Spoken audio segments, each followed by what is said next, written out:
L'être vivant le plus assassiné du monde, c'est la fleur. Nice, en été.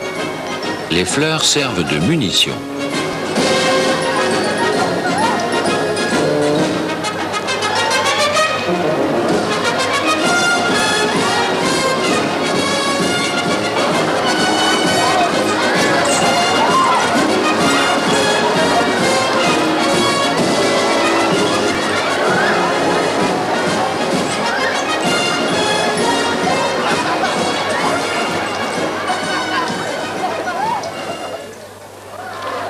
Monte-Carlo, même époque.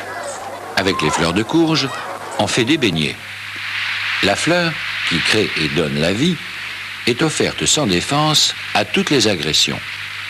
L'homme est en haut de la pyramide écologique, le destin de la plante, c'est d'être à la base. Résultat, elle est la victime de tout le monde. Alors la plante se défend comme elle peut. Contre l'homme, elle ne peut rien. Il y a les poisons, bien sûr. On a vu par exemple des soldats de Napoléon mourir en Espagne pour avoir enfilé des grillades sur des branches de laurier rose. Toujours en Espagne, mais bien avant, les anciens Ibères, vaincus par les Romains, préfèrent s'empoisonner avec la renoncule sardouce. Elle fait bizarrement mourir l'homme, la mâchoire crispée, en rictus sardonique, d'où son nom, et le choix de cette ultime provocation. Mais il y a longtemps que l'homme a déjoué les pièges des plantes. De la plupart des plantes toxiques, il tire maintenant des médicaments, digital et combien d'autres. Il arrive aussi qu'un insecte déjoue le piège.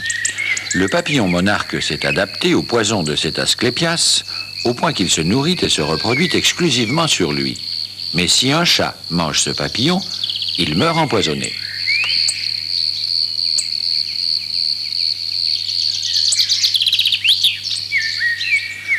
Contre les gros herbivores, le poison est une arme de dissuasion beaucoup plus efficace. Ainsi, le bouton d'or est tranquille dans l'herbe, les vaches n'y toucheront jamais. Elles savent qu'il est empoisonné.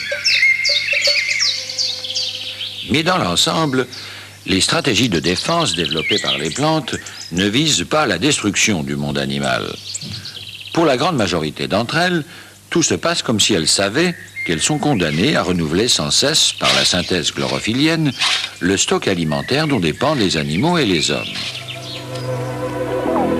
Il faut donc à la fois qu'elles soient mangées et qu'elles aient le temps de se reproduire.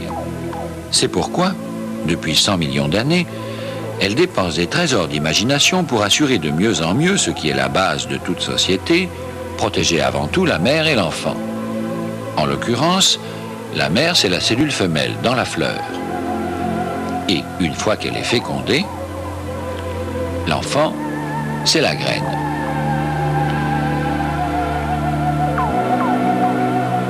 Voici l'organe femelle d'une tulipe, avec en haut le stigmate destiné à recevoir les grains de pollen mâle.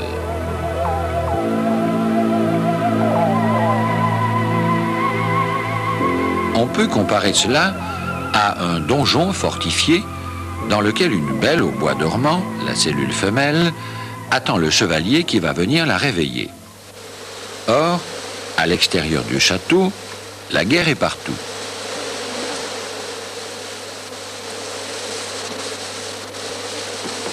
C'est pourquoi, autour de la belle, on a construit plusieurs séries de remparts. D'abord un ovule, à triple paroi, puis un ovaire à parois bien épaisses. Quand le chevalier pollen va se présenter en haut de la tour, il lui faudra franchir toutes ces enceintes jusqu'à sa belle. Mais la cellule femelle sait ce qu'elle veut. Elle lui envoie des ordres, transmis par des impulsions hormonales, qui lui permettent de se fabriquer une lance avec laquelle il va percer les parois successives et parvenir jusqu'à la chambre nuptiale. Mais ce château fort de la tulipe et de bien d'autres fleurs, les plantes primitives étaient loin de le connaître. Tout au début, elles n'avaient ni pistil, ni ovaire, ni même ovule. Elles se contentaient de déposer leurs cellules femelles en race campagne à la grâce de Dieu. Les fougères, par exemple, abandonnent leurs spermatozoïdes sur un tapis humide où ils doivent nager vers la cellule femelle.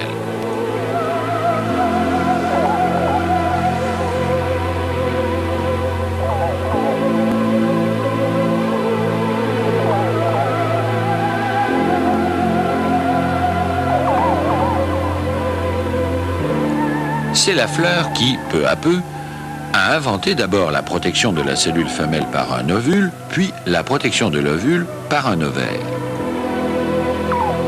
Ici, des centaines d'ovules dans l'ovaire d'une fleur de jonquille.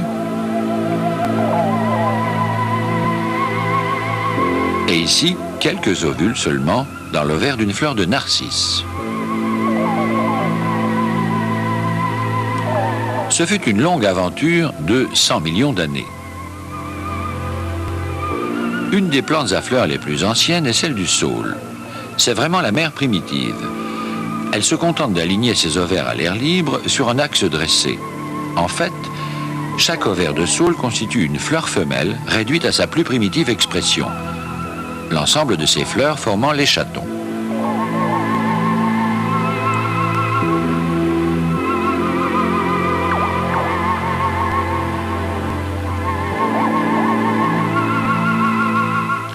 Il y a une curieuse histoire de l'homme et du saule. Au XVIIIe siècle, un Anglais nommé Stone s'est tenu ce raisonnement hardi. Le saule pousse dans les marécages. Or, il n'attrape pas la fièvre. C'est donc qu'il a un médicament contre la fièvre. Et s'il cache ce médicament, c'est forcément dans l'écorce, puisque c'est elle qui le protège. L'Anglais fit donc de la tisane d'écorce de saule et constata qu'effectivement ça calmait la fièvre. Le 2 juin 1763, il fit un compte-rendu à la Royal Society de Londres. Et puis, en 1829, un pharmacien français nommé Leroux se dit « Mais si cet Anglais a eu des résultats, c'est qu'il y a quelque chose ».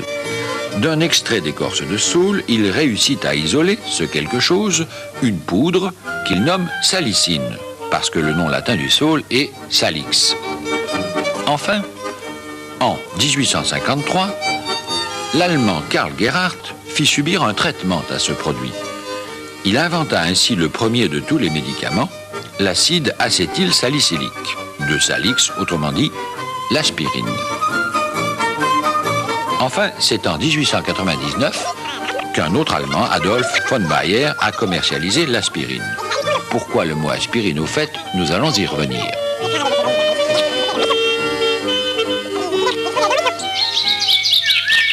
Voici, comparée à celle du saule, une fleur qui a déjà l'air beaucoup moins primitive, celle du magnolia. En fait, pas du tout, au contraire. Il suffit de voir ces ovaires qui contiennent les cellules femelles. Ils sont imprudemment exposés au sommet d'un cône pointu, surmontant les étamines, comme si la fleur avait cherché à les protéger en haut d'un donjon. Illusoire. C'est méconnaître le danger des attaques aériennes, les fleurs n'ont pas tardé à s'en apercevoir.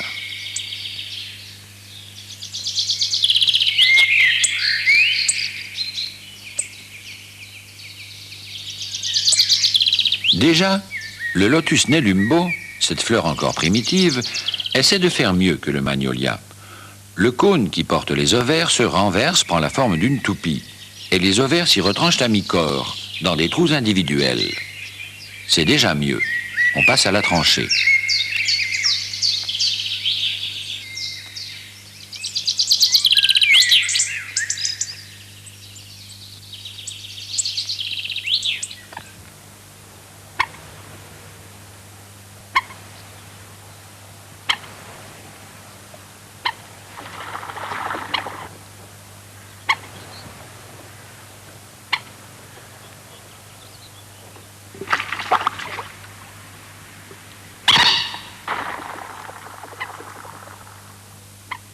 Les nymphéas et les nénuphars vont encore plus loin que le nélumbo.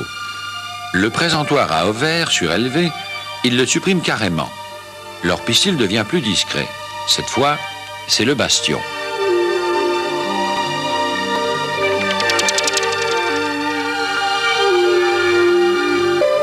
Le vrai retranchement, d'ailleurs, c'est celui des colchiques et des crocus, qui enfoncent carrément leurs ovaires sous terre. La fleur laisse émerger les pétales et 3 longs styles capteurs de pollen. Les femmes et les futurs enfants sont sous terre. Mais ce n'est pas à la portée de toutes les plantes.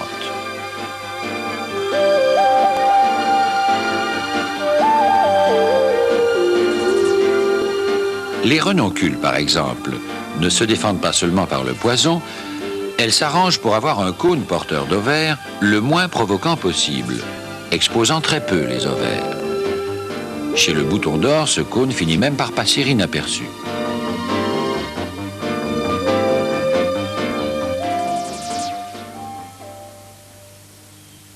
Mais voici les fleurs qui savent le mieux, le plus maternellement protéger leurs ovaires. Elles en arrivent à les enfouir au fond d'elles-mêmes, au fond d'une coupe formée par les pétales. Pommier, abricotier, poirier, cognacier, pêcher, cerisier.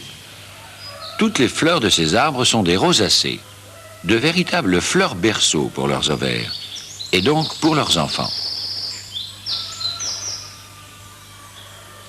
L'unique enfant de la fleur de cerisier, par exemple, grandit en se débarrassant de toutes les pièces du berceau qui protégeaient l'ovaire dont il vient. Il n'en gardera aucun souvenir.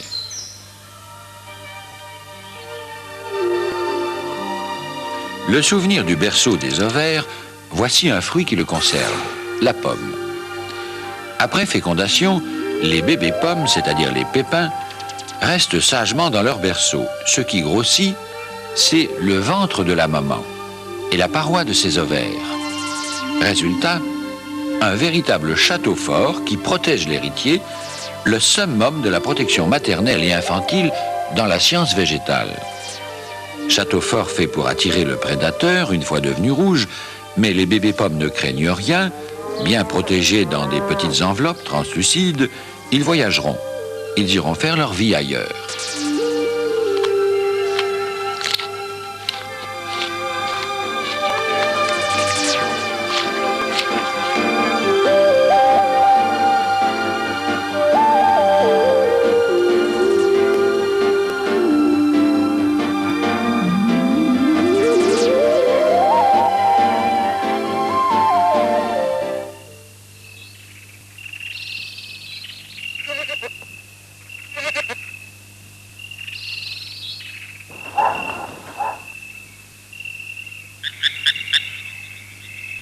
Voici une rosacée qui vit dans les marais, la spirée, ainsi appelée parce qu'elle enfouit ses ovaires en spirale.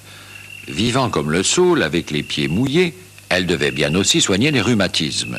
Et de fait, au siècle dernier, on a réussi à en tirer un corps très voisin de celui tiré du saule, et c'est ainsi que la spirée a donné son nom à l'aspirine.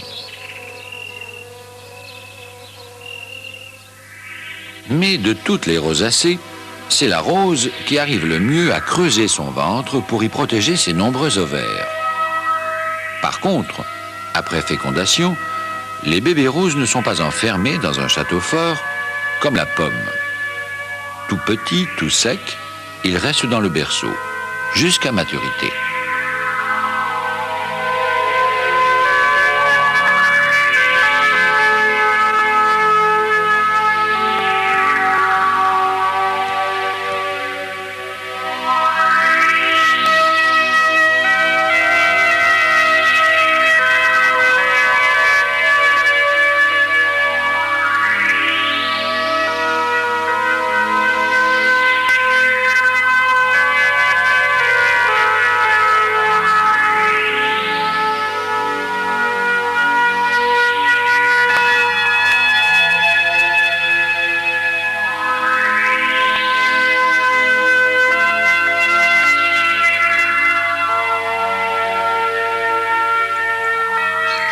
La rose des jardins n'existe pas à l'état sauvage.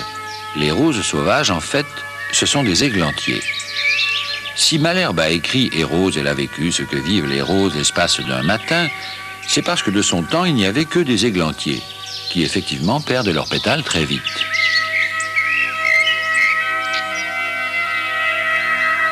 Ce sont les horticulteurs qui ont fait les roses modernes, en obligeant les étamines de l'églantier à se transformer en pétales. Ce qui s'est fait à force de sélection et continue à se pratiquer par fécondation d'une variété avec une autre.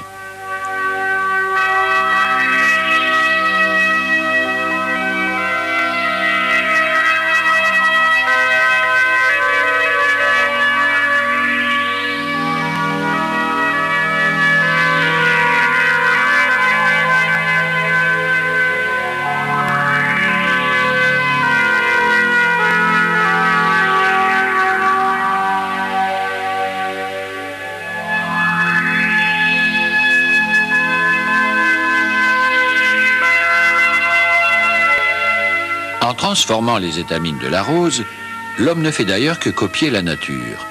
Pour s'en rendre compte, il suffit d'observer par exemple un nymphéa. On voit très bien comment, de l'intérieur vers l'extérieur, la fleur transforme progressivement ses étamines en pétales, avec toutes les étapes intermédiaires.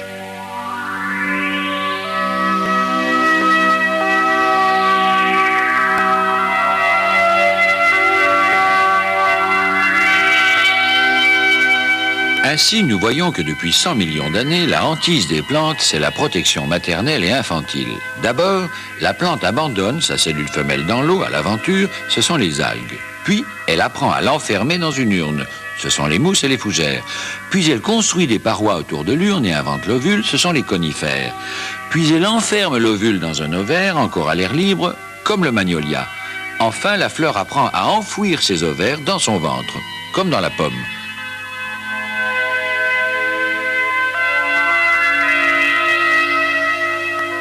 C'est le système des poupées russes. Évidemment, chaque fois, le chevalier pollen doit franchir une enceinte supplémentaire pour atteindre Superwoman, qui, pour l'aider, lui envoie sa super hormone.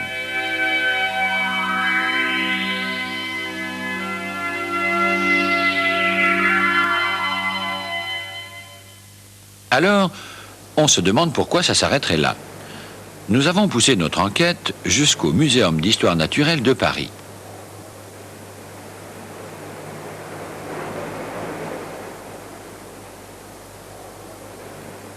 Et là, dans un placard de l'herbier, où sont rassemblées les plantes trouvées dans le monde entier, nous avons trouvé la réponse. Le Hénécartia d'Argentine et le Tambourissa de Madagascar. Alors, voilà, une plante très impressionnante parce que c'est la plante du futur. Elle a inventé quelque chose de complètement nouveau. Elle enferme ses fruits, ce qu'aucune plante ne savait faire avant de cette manière-là. Et dans 100 millions d'années, les plantes sont peut-être devenues comme ça et nous serons tous morts à ce moment-là. Elle enferme sa fleur d'abord. Sa fleur d'abord et le fruit qui en découle ensuite.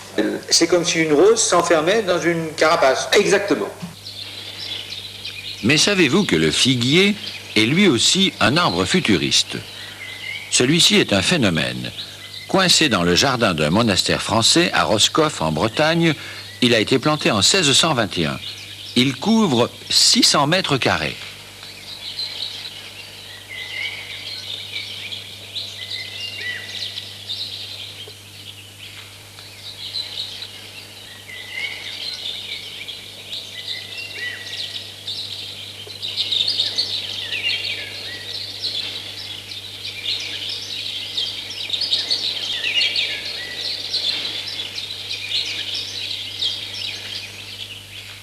Mais pourquoi donc le figuier, au sens de l'évolution, est-il un arbre futuriste?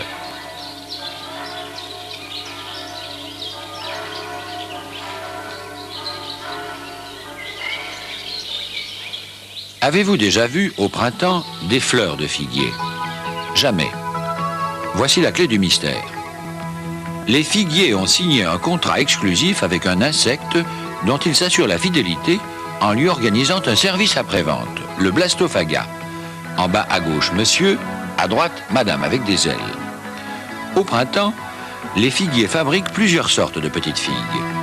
Les unes sont destinées à grossir et deviennent comestibles. Les autres sont des fausses figues, parfaitement imitées, mais qui resteront petites. Comme les vraies, elles ont des petites fleurs qui tapissent l'intérieur de la figue et un petit trou en haut. Mais ces petites fleurs sont stériles. Elles ont des ovules qui sont destinés à nourrir les bébés pondus par Madame Blastophaga.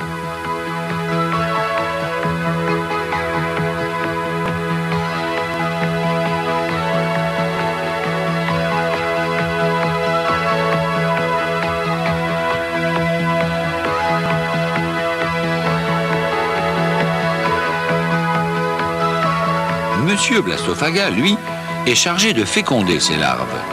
Et s'il n'a pas d'ailes et de tout petits yeux, c'est parce qu'il est condamné à faire ça sans jamais sortir de cette figue prison. Quant aux jeunes femelles Blastophaga qui ont des ailes et des yeux, une fois sorties de l'ovaire, en effleurant les fleurs mâles de la fausse figue, elles se chargent de pollen, s'échappent et vont déposer ce pollen dans les vraies figues, celles dont le figuier veut faire des fruits. Grâce à cet échange de bons procédés, les ovaires de figuier donnent des fruits.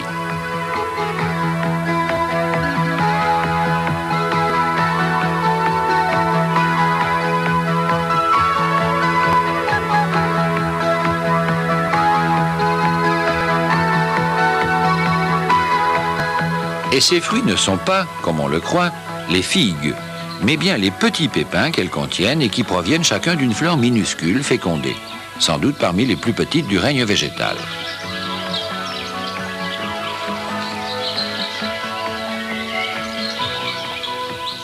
Ainsi organisée, la fleur enfermée du figuier ne risque pas le genre de mésaventure à laquelle ne s'attendait pourtant pas cette fleur des marais, la consoude.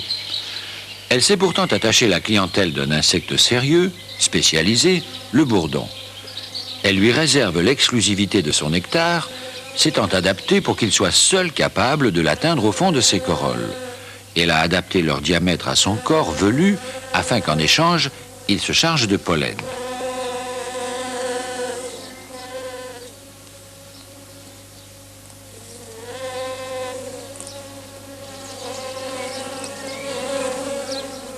La preuve, une abeille a beau essayer, elle n'a ni la trompe capable d'atteindre le nectar, ni la corpulence qui lui permettrait de féconder la fleur, comme peut le faire le bourdon. Mais le hasard a voulu que notre opérateur surprenne ici un fait divers. Voici un bourdon qui préfère passer par derrière et fracturer les corolles, en série, comme un cambrioleur introduit dans la salle des coffres d'une banque.